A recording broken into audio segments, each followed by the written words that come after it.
அரசியல் வெங்காயத்தின் அன்பு வணக்கம். திமுக கூட்டணியிலேயே தான் நீடிப்போம், இந்தியா கூட்டணியிலேயே தான் நீடிப்போம் அப்படின்னு வெளிப்படையா மேடைகள்ல பத்திரிகையாளர் சந்திப்புல சொல்றதுனால தான் ஒரு பிழைக்க தெரியாதவன் தான், தான் ஒரு ஏமாளி தான், ஏமாந்தனாவே இருந்துட்டு போறேன் அப்படிங்கிற மாதிரி தன்வாயாலேயே வாக்குமூலம் கொடுத்திருக்காரு. மேடை போட்டு வாக்குமூலம் கொடுத்திருக்காரு அண்ணன் திருமாவளவன். ஏன்னா இப்படி எல்லாம் பண்றீங்க அப்படிங்கிற கேள்வி உங்களுக்கெல்லாம் எழுதில்ல. அந்த கேள்வியெல்லாம் அப்படியே வச்சுக்கோங்க. என்ன நடந்துச்சு அப்படிங்கிறத கொஞ்சம் விவரமா பேசலாம் வாங்க. ஆண்ட பரம்பரை என்னும் ஜாதிய மனநோய்க்கு எதிராக நாம் களம் காணுவது இன்றியமையாதது என்று நீங்கள் கருதினால், தங்களுக்கு வாய்ப்பு இருந்தால் நமது அரசியல் வெங்காயம் சேனல் வளர்ச்சிக்கு நீங்களும் பங்களிக்கலாம். எந்த கட்சியோடு கூட்டணி வைப்பது என்பது வெறும் எண்ணிக்கை அடிப்படையில் அல்ல, நாளைய தமிழகத்தின் நிலையையும் கருத்தில் கொண்டு, எந்த சக்திகள் இங்கே வலுப்பெற்றுவிடக் கூடாது என்பதையும் கருத்தில் கொண்டு. எத்தனை இடங்கிறது எனக்கு முக்கியம் இல்லை. நான் ஒரு உண்மையான டிபிக்கல் பொலிட்டிஷியனா இருந்தா ரெண்டு பக்கமும் பேசிக்கிட்டு இருப்பான். நாங்க இந்த கூட்டணி தான் இருப்போம் அப்படின்னு யாரும் உறுதியா சொல்ல மாட்டான். நான் சொல்றேன், விவரம் தெரியாமல் இல்லை, தெரிந்தே சொல்லுகிறேன். பேர வலிமையை பேச வேண்டும் என்பதல்ல என்னுடைய நோக்கம். தமிழ்நாட்டையும் தமிழ்நாட்டு மக்களையும் கொள்கை சார்ந்து வழிநடத்த வேண்டும், அவர்களை பாதுகாக்க வேண்டும் என்கிற பொறுப்புணர்வின் அடிப்படையிலே நான் பேசுகிறேன். அந்த ரெஸ்பான்சிபிலிட்டி, அந்த சோஷியல் ரெஸ்பான்சிபிலிட்டி, சமூக பொறுப்புணர்வு எனக்கு இருக்கிறது. அதனால் I don't care about the numbers. எண்ணிக்கைகளை பற்றி நான் கவலைப்படவில்லை. அவங்க என்னை ஏமாத்தினதாக கூட நினைச்சுக்கிட்டோம், சந்தோஷப்பட்டுக்கிட்டோம். நான் ஏமாந்ததாவே நடிச்சுக்கிறேன், எனக்கு ஒன்றும் பிரச்சனை இல்லை. என்னை ஏமாற்றியதால் உங்களுக்கு மகிழ்ச்சி, அப்படி நீங்கள் மகிழ்கிறீர்கள் என்றால் நானும் மகிழ்கிறேன். இதுதான் என்னுடைய அணுகுமுறை. எனக்கு ஒரு நம்பிக்கை இருக்கிறது, இந்த இயக்கத்தை ஒட்டுமொத்த தமிழகமும் ஏற்றுக்கொள்ளுகிற நாள் வரும். இந்த இயக்கம் தமிழ்நாட்டை ஆளட்டும் என்று மக்கள் சொல்லுகிற காலம் கனியும். ஆகவே அதை நோக்கி நாம் வீறுநடை போடுவோம். அதுவே நாம் தக்க வைத்துக் கொள்ளுகிற உண்மையான வெற்றியாக இரு. கடந்த 2024 நாடாளுமன்ற தேர்தலில் 2 நாடாளுமன்ற உறுப்பினர்கள் சுயேட்சை சின்னத்துல போட்டிட்டு வெற்றி பெற்றதுனால, விடுதலை சிறுத்தைகள் கட்சியோட அவங்களே தனி சின்னத்துல நின்று வெற்றி பெற்றதுனால இந்த அங்கீகாரம் கிடைக்கப்பட்டிருக்கு. அங்கீகாரம் கிடைச்சதுன்னே தங்களோட வெற்றி சின்னமான அந்த பானை சின்னமே தங்களுக்கு போதும், அதுவே வேணும் அப்படின்னு விடுதலை சிறுத்தைகள் கட்சி கேட்டதுனால அந்த சின்னத்தையும் விடுதலை சிறுத்தைகள் கட்சியோட நிரந்தர சின்னமா அறிவிச்சு அங்கீகரிச்சிருக்கு தேர்தல் ஆணையம். இப்போ இந்த அங்கீகாரம் எப்படி கிடைச்சிச்சு அப்படின்னா, மற்ற கட்சிகளுக்கு தேர்தல் அங்கீகாரம் கிடைக்கிறது அப்படிங்கிறது முற்றிலும் வேறான ஒரு விஷயம். ஆனா விடுதலை சிறுத்தைகள் கட்சிக்கு இந்த அங்கீகாரம் பெறறதுக்கு பல்வேறு வித்தியாசமான செயல்களை, வழக்கமான நடைமுறைகள்ல இருந்து ஒரு மாறுபட்ட வழிமுறையையும் நடைமுறையையும் உழைப்பையும் செலுத்தி விடுதலை சிறுத்தைகள் கட்சி இந்த அங்கீகாரத்தை பெற்றிருக்கு. அப்படி என்ன மாறுபட்ட நடைமுறை? எல்லாரும் விடுதலை சிறுத்தைகள் கட்சியை ஒரு ஜாதி கட்சி அப்படின்னு சொல்லிட்டு முத்திரை குத்துறாங்க, ஒரு ஜாதிக்கான கட்சி அப்படின்னு. சமீபத்துல கூட கருணாஸ் பேசினதை நீங்க கேள்விப்பட்டிருப்பீங்க. பாட்டாளி மக்கள் கட்சி ஜாதி கட்சின்னா நீங்க யாரு அப்படின்னு சொல்லி கேள்வி கேட்டிருப்பாரு. கேள்வி கேட்ட உத்தமர் யாருன்னா கருணாஸ். அந்த கருணாஸ் நடத்துற கட்சி பேர் என்ன அப்படின்னா முக்குளத்தோர் புலிப்படை. ஆனா அவர் யார ஜாதி கட்சின்னு சொன்னாரோ அந்த கட்சியோட பேர் என்னன்னா விடுதலை சிறுத்தைகள் கட்சி. இப்படி தங்களை யாரெல்லாம் குறை சொல்வாங்கன்னா, தங்களை குறை சொல்றதுக்கு துளியூண்டு கூட அருகதை இல்லாத ஜாதி வெறியர்கள் தான், ஜாதியவாதிகள் தான் விடுதலை சிறுத்தைகள் கட்சியை ஜாதி கட்சின்னு தொடர்ந்து பிராண்ட் பண்ணாங்க. அந்த பிராண்டிங் பொது சமூகத்துக்கிட்ட ஓரளவுக்கு ஏற்பட்டு தொடர்ச்சியா அவங்க ஜாதி கட்சியாவே பார்க்க ஆரம்பிச்சாங்க. 2வது என்ன அப்படின்னா, எல்லாரும் இவங்களை ஜாதி கட்சி அப்படின்னு பிராண்ட் பண்ணிக்கிட்டு இருக்க தலித் அல்லாத பிற சமூகத்தை சார்ந்தவங்களையும் தங்களோட கட்சியில முக்கிய பொறுப்புக்கு நியமிச்சது. அப்படி தலித் அல்லாத ஒருத்தர் கட்சிக்குள்ள வராங்கன்னா அவங்களுக்கு தனி விதியை ஏற்படுத்தி, குறைஞ்சபட்சம் 3 வருஷம் 5 வருஷம் 2 வருஷமாவது கட்சியில வேலை செஞ்சிருக்கணும் அப்படிங்கிற அந்த விதியெல்லாம் தளர்த்தி, தலித் அல்லாதவங்க கட்சிக்குள்ள வராங்க, பொது சமூகத்தை சார்ந்தவங்க அப்படின்னா அவங்களுக்கு சில முன்னுரிமைகளை கொடுத்து அவங்களுக்கு பொறுப்பு கொடுக்குற வேலையை விடுதலை சிறுத்தைகள் கட்சி செஞ்சுச்சு. அதுக்கு அடுத்த விஷயம் என்ன அப்படின்னா, பெண்களுக்கு முன்னுரிமை. பெண்களும் இந்த பெண்கள் பங்கு பெறாத எந்த ஒரு மக்கள் இயக்கமோ, விடுதலை இயக்கமா இருந்தாலும் சரி, மக்கள் இயக்கமா இருந்தாலும் சரி, நிச்சயம் அது பெரிய வீச்சை அடைய முடியாது, வெகு மக்களை சென்று அடைய முடியாது, அது தன் இலக்க முழுமையா அடைய முடியாது அப்படிங்கிறத தெளிவா உணர்ந்த அண்ணன் தொல் திருமாவளவன் பெண்களுக்கு முக்கிய இடத்தை கட்சியில சும்மா உறுப்பினரா சேர்த்துக்கிறது, பத்திரிகையாளர் சந்திப்புல 2 பெண்களை நிக்க வச்சு பேட்டி கொடுக்கறதுன்னு மட்டும் சம்பிரதாய அரசியல் பண்ணாம அவங்களுக்கு முக்கிய பொறுப்பு கொடுத்தாங்க. அதுவும் கட்சியில மிக பவர்ஃபுல்லான பதவியான மாவட்ட செயலாளர்கள் பதவியே பெண்களுக்கு கொடுக்கப்பட்டுச்சு. அதுவும் கிட்டத்தட்ட பொது சமூகத்து மக்களை உள்ள கொண்டு வரதா இருக்கட்டும், பெண்களுக்கு இடமளிக்கிறதா இருக்கட்டும், ஒரு ரிசர்வேஷன் மெத்தடையே தன் கட்சி நிர்வாகத்துக்குள்ள பொறுப்புகளுக்குள்ள கொண்டு வந்தாரு அண்ணன் திருமாவளவன். 10% இடஒதுக்கீடு பெண்களுக்குன்னு ஒதுக்கினாரு. கட்டாயம் பெண்கள் மாவட்ட செயலாளரா 10% இருக்கணும் அப்படிங்கிற ஒரு விதிமுறையை கொண்டு வந்து பெண்களுக்கு முன்னுரிமை கொடுத்தார். இந்த பெண்களுக்கு முன்னுரிமை கொடுத்ததும் நான் அடுத்து சொல்ல போறதும் எந்த கட்சியிலுமே நிகழாத, அரசியல் வரலாற்றிலே நிகழாத, நம்ம வேற எந்த நாட்டிலையும் கூட நிகழாத ஒரு விஷயம்னு சொல்லலாம். அதுதான் அண்ணன் திருமாவளவனோட அறைகூவலான அரசியல் தெரியலனா பரவாயில்ல வந்து கத்துக்க அப்படின்னு சொல்லிட்டு, அரசியல் வரலாற்றிலேயே ஒருவரும் சொல்லாத ஒரு விஷயம். எந்த அரசியல் தலைவனும் பொறுப்பை கொடுத்து நீ அரசியலை கத்துக்கன்னு இது வரைக்கும் நமக்கு சொன்ன மாதிரி நீங்க எங்கேயுமே கேள்விப்பட்டிருக்க முடியாது. அது தமிழ்நாட்டு அரசியலா இருக்கட்டும், இந்திய அரசியலா இருக்கட்டும், இந்தியாவை கடந்த அரசியலா இருக்கட்டும், கட்சியில பொறுப்பை கொடுத்து நிர்வாகத்துல இடம் அளிச்சுட்டு நீ நிர்வாகியா மாறின பிறகு அரசியலை கத்துக்க அப்படின்னு ஒரு தலைவனும் இது வரைக்கும் சொன்னதில்லை. அதை செஞ்சு காட்டினாரு, அதை வெற்றிகரமா நடைமுறைப்படுத்தினாரு அண்ணன் திருமாவளவன். பெண்களுக்கு இடம் அளிக்கிறது இந்த கண்டிஷன் இருந்தா மட்டும்தான் அது சாத்தியமே படும் அப்படிங்கறதுதான் அங்க உண்மை. இப்போ இதை 2த்தையும் நீங்க கனெக்ட் பண்ணி பாத்தீங்கன்னா, பெண்களுக்கு முன்னுரிமை அளிக்கிறதுல எவ்வளவு முனைப்போட இருந்திருக்காரு, பெண்களை அரசியல் படுத்துறதுல எவ்வளவு முனைப்போடவும் தெளிவோடவும் இருந்திருக்காரு. ஒரு திட்டத்தை அறிவிக்கிறது மட்டும் இல்லாம ஒரு சிந்தனை, 1000 சிந்தனை நமக்கு வரும், ஆனா அதை நடைமுறைப்படுத்தும் போது பல திட்டங்கள், பல முற்போக்கு சிந்தனைகள் தோல்வி அடையும். ஆனா அண்ணன் திருமாவளவன் பெண்களுக்கு முன்னுரிமை கொடுக்கணும் அப்படிங்கும் போதே பெண்கள் பெரும்பாலும் அரசியல் படுத்தப்படாம இருக்காங்க. அதுவும் நிர்வாகம் வந்து பண்ற அளவுக்கான அந்த அளவுக்கு அரசியல் படுத்தப்பட்ட ஒரு சமூகமா பெண் சமூகம் இல்லை. அப்படிங்கும் போது நீ வந்து கத்துக்க அப்படிங்கிற ஒரு விதிமுறையை விதிக்கும் போது மட்டும்தான் பெண்களுக்கு இடமளிக்கிறது சாத்தியப்படும் அப்படிங்கிற தெளிவான எதிர்கால சிந்தனையும் அந்த சிந்தனை இருக்கிறதுனால மட்டுமே அவர் இந்த விதியை அந்த அந்த அந்த அறைகூவலை கொண்டு வந்து அரசியலை கத்துக்கன்னு சொன்ன ஒரு தலைவனை நம்ம எங்கேயுமே பார்க்கவே முடியாது. அப்படி ஒரு முழக்கத்தை முன் வச்சு பெண்களுக்கு முன்னுரிமை கொடுத்தாரு, பொது சமூகத்துக்கு முன்னுரிமை கொடுத்தாரு அண்ணன் திருமாவளவன். இன்னொரு விஷயத்தையும் அண்ணன் திருமாவளவன் சத்தமில்லாம செஞ்சுக்கிட்டே வந்தாரு. அந்த விஷயத்தையும் கூட இதுவரைக்கும் அரசியல் வரலாற்றுல அரசியல் கட்சியா வந்த யாருமே அந்த ஒரு செயலை செஞ்சதே கிடையாது. அதுதான் நான் ஆட்சிக்கு வந்தால், நான் முதலமைச்சரானால் அப்படிங்கிற முழக்கத்தை வைக்காத ஒரே ஒரு அரசியல் கட்சி தலைவரா அண்ணன் திருமாவளவன். நீங்க எங்கேயுமே யோசிச்சு பாருங்க, எந்த இடத்துலையுமே அவரோட மேடைகள் அனைத்தும் ஒரு வகுப்பறையா இருக்குமே தவிர ஒரு வெற்று முழக்கம் இடுற நான் ஆட்சிக்கு வந்தால், நான் முதலமைச்சர் ஆனால் அப்படின்னு முழக்கமிடாத ஒரே தலைவன், அரசியல் கட்சியா மாறின ஒரே தலைவன், நான் முதலமைச்சர் ஆனால்னு சொல்லாத ஒரே தலைவன் அண்ணன் திருமாவளவன் தான். இப்பேற்பட்ட வித்தியாசமான மிக புதுமையான ஒரு அரசியலை மக்கள் கிட்ட சொன்னார்.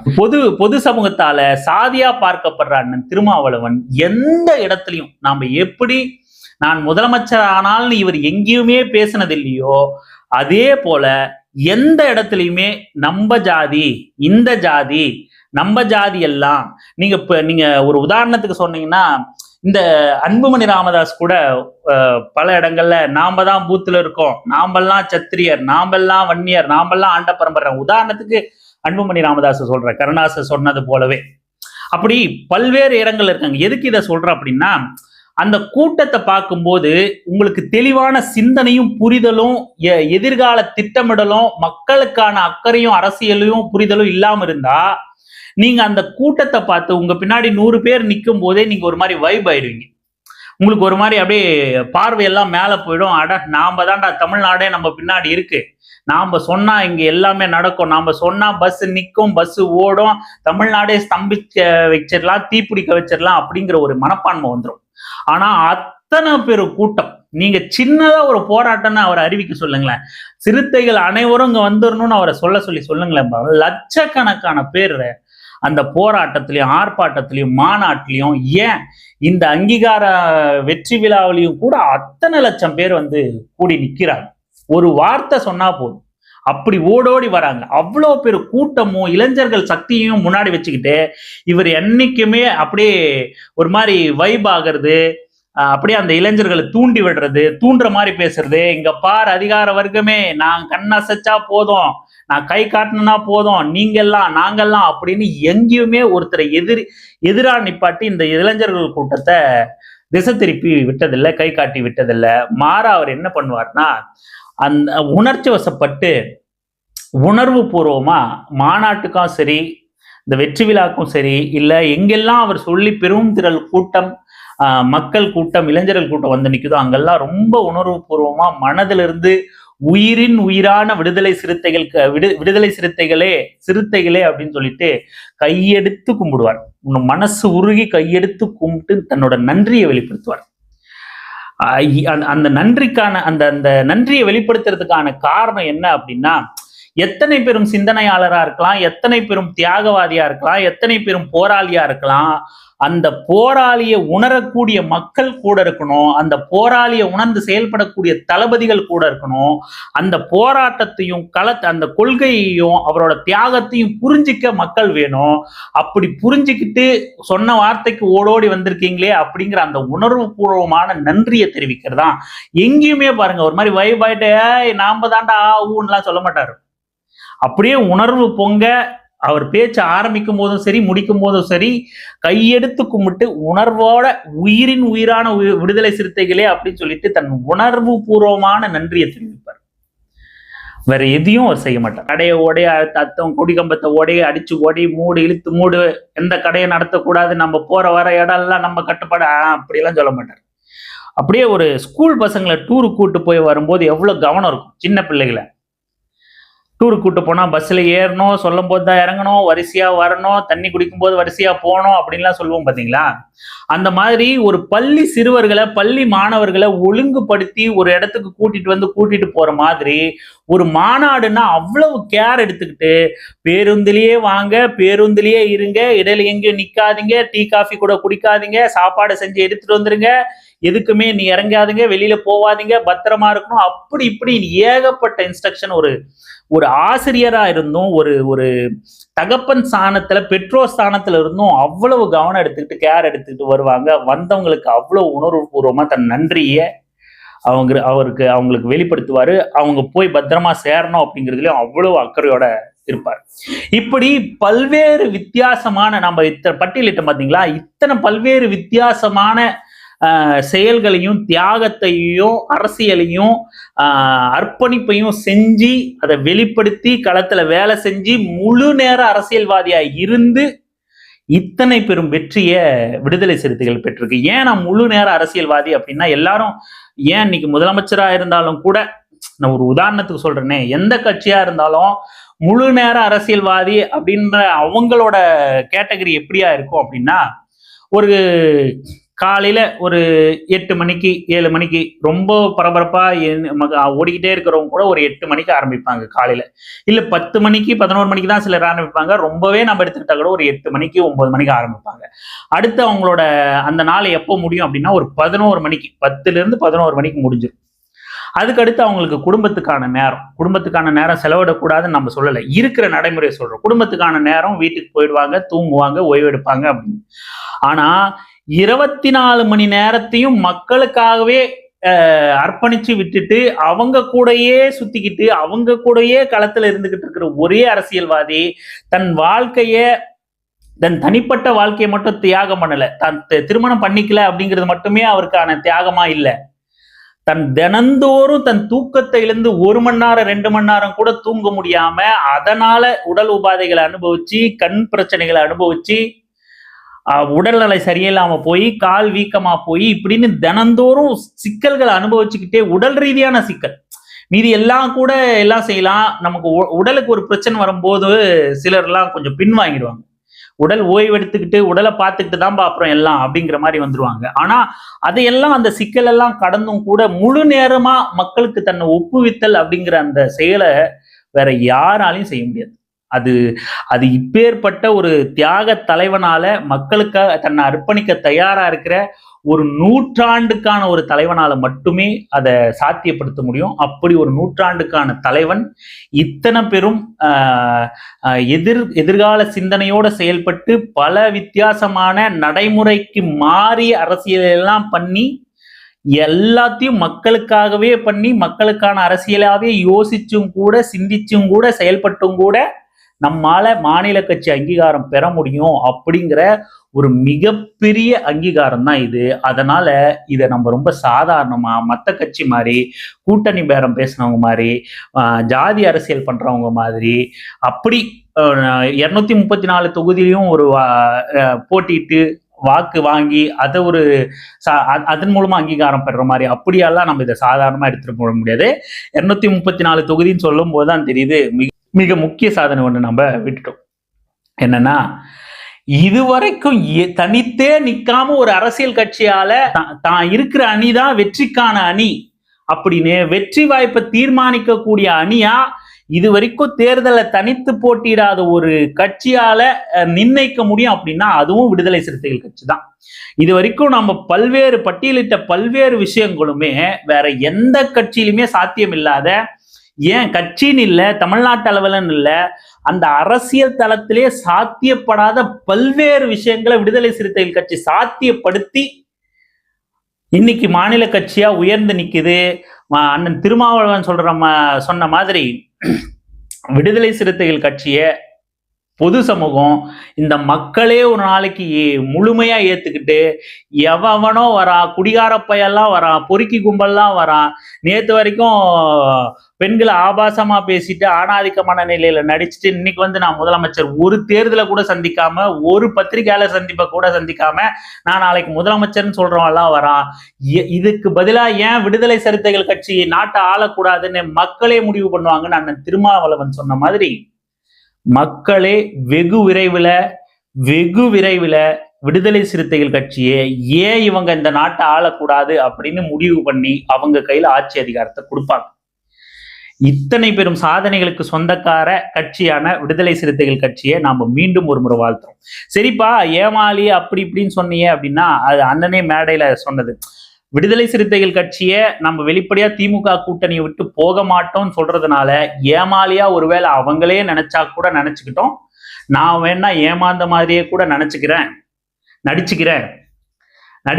ஆனா எனக்கு சீட்டு பேரத்தை விட, பேரம் பேசுறதை விட இதை எந்த அரசியல்வாதியாலையும் பேச முடியாதுங்க. அரசியல் களத்துல மக்கள் நலன் மட்டுமே முக்கியம், மக்களை நேசிப்பது மட்டுமே முக்கியம் சொல்ற ஒரே தலைவனால மட்டும்தான், அந்த தலைவனால மட்டும்தான் பேச முடியும். எங்களுக்கு சீட்டு பேரம் முக்கியம் கிடையாது, பாஜக போன்ற இந்துத்துவ பயங்கரவாத கும்பல் இங்க வந்துடக்கூடாது, ஜாதி வெறியன்கள் கிட்ட ஆட்சி அதிகாரம் கைமாறிடக்கூடாது, மக்கள் நலனே, தமிழ்நாட்டின் நலனே, தமிழர்கள் நலனே, தமிழின் நலனே எங்களுக்கு முக்கியம். அதை சிந்திச்சு மட்டுமே அந்த நலனை எண்ணத்தில் கொண்டு மட்டுமே நாங்க கூட்டணி வைப்போம். அதனால நாங்க திமுக கூட்டணியை விட்டு நிச்சயம் வெளியே போக மாட்டோம். இதன் பொருட்டு திமுக எங்களை ஏமாளின்னு நினைச்சாலும் நினைச்சுக்கிட்டோம், நான் வேணா ஏமாந்த மாதிரியே நடிச்சுக்கிறேன்னு இப்பேற்பட்ட தலைவன் ஒரு இனத்துக்கு கிடைப்பானா அப்படின்னு சொல்லுங்க. இந்த தலைவனை நாம புரிஞ்சுக்காம போனா அது எவ்வளவு பெரிய வரலாற்று பிழையா இருக்கும் அப்படிங்கிறத ஒவ்வொரு இளைஞர்களும் புரிஞ்சுக்கணும். அண்ணன் நினைக்கிற அந்த தளர்வுகள், அந்த சாதிய இறுக்கம் கண்டிப்பா இந்த சமூகத்துல ஏற்பட்டு ஜாதியவாதிகள்லாம் விடுதலை சிறுத்தைகள் கட்சியை ஜாதி கட்சியா பார்க்கணும் அப்படிங்கிற அந்த திரிபை நம்ம உடைச்சி நமக்கான இப்பேற்பட்ட ஒரு தியாக தலைவன் கிடைச்சிருக்காரு. அவரை நம்ம அங்கீகரிக்கிறதன் மூலமா தான் நான் முதல்ல சொன்ன மாதிரி எப்பேற்பட்ட தலைவனும் இருக்கலாம், கொள்கைவாதியும் இருக்கலாம், கொள்கையும் இருக்கலாம், தியாகமும் பண்ணலாம். அந்த கொள்கையை, தியாகத்தை, தலைவனை புரிஞ்சுக்கிற மக்களோ தளபதிகளோ இல்லாம போனா அது பயனற்று போயிடும். அந்த மாதிரி தான் மிக உயர்ந்த தலைவரா அண்ணன் திருமாவளவன் இருக்காரு. அவரை புரிஞ்சிக்க வேண்டிய சூழலை நாம ஏற்படுத்தணும். தொடர்ந்து அரசியல் வெங்காயம் அதை கண்டிப்பா நிச்சயமா செய்யும். அதற்கான பணிகளை மிக தீவிரமா முன்னெடுக்கும். விடுதலை சிறுத்தைகள் கட்சிக்கு அரசியல் வெங்காயம் என்றென்றும் துணை நிற்கும், என்றென்றும் துணை நிற்கும். மீண்டும் ஒரு முறை விடுதலை சிறுத்தைகள் கட்சி மாநில அங்கீகாரம் பெற்றதுக்கு வாழ்த்துக்களை தெரிவித்துக் கொண்டு இந்த பதிவை முடிச்சுக்கலாம். தொடர்ந்து பேசலாம், தொடர்ந்து இணைந்திருங்கள் அரசியல் வெங்காயம் சேனலுடன். நன்றி, வணக்கம்.